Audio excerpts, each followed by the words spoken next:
Hello sir. Sir ఇప్పుడు కూటమి ప్రభుత్వం వచ్చి రాష్ట్రంలో 7 నెలలుగా అవుతుంది. సో రాష్ట్రంలో కూటమి ప్రభుత్వ పరిపాలన ఏ విధంగా ఉంది, మీరేమీ చెప్తారు? గత ప్రభుత్వంలో పడ్డ బాధలు 5 సంవత్సరాల్లో లేకుండా ఈ ప్రభుత్వంలో ఈ 7 నెలలుగా స్వేచ్ఛా స్వాతంత్రాలతో ప్రజలు హ్యాపీగా బతుకుతున్నారు.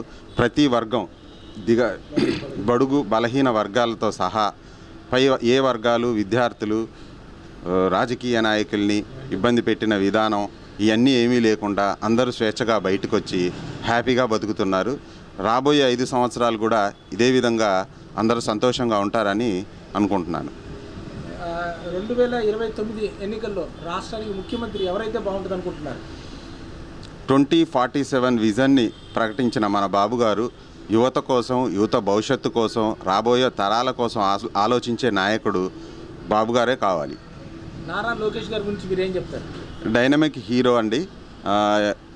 2047 విజన్ని ముందుండి పవన్ కళ్యాణ్ గారి సహకారంతో, బాబు గారి విజన్తో ముందుకు నడిపించే కాబోయే నాయకుడు అవుతాడని అనుకుంటున్నాను. జనసేనలో మన నాయకుడు అంటే ఎవరి పేరు చెప్తారు?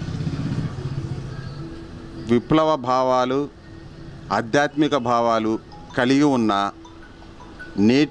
నేటి తరానికి మార్గదర్శకుడైనటువంటి గొప్ప నాయకుడు పవన్ కళ్యాణ్ గారు. బీజేపీలో మన నాయకుడు అంటే ఎవరు చెప్తారు? భారతదేశానికి 3వ ప్రధానమంత్రిగా గెలిచిన నరేంద్ర మోడీ గారు ప్రపంచవ్యాప్తంగా కూడా భారతదేశానికి గొప్ప పేరును తీసుకొచ్చే నాయకుడు నరేంద్ర మోడీ.